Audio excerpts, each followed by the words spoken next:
लोकांनी गाव सोडली आणि मुंबई, कलकत्ता, चेन्नई, बेंगलोर, नागपूर, पुण्यासारख्या शहरामध्ये गावातली लोक झोपडपट्टीमध्ये राहायला गेली. पण त्यांनी सांगितलं की आम्हाला रोजगार पाहिजे, गावातलं जीवन आता काही अर्थ नाही. त्यावेळी शेतकऱ्यांचं आंदोलन व्हायचं. त्यावेळी शेतकरी एक नारा द्यायचे की शहरी माणसाची, ऑफिसरची मुलगी काय म्हणते, शेतकरी नवरा नको.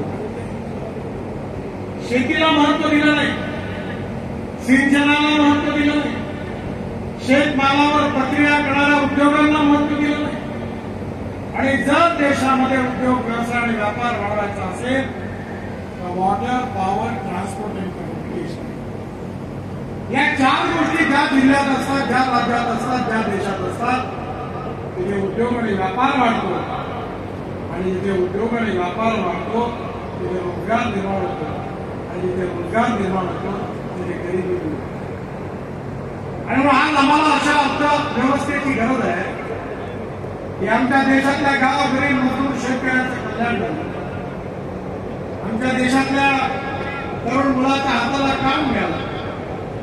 आमची निर्यात वाढली पाहिजे, आयात कमी झाली.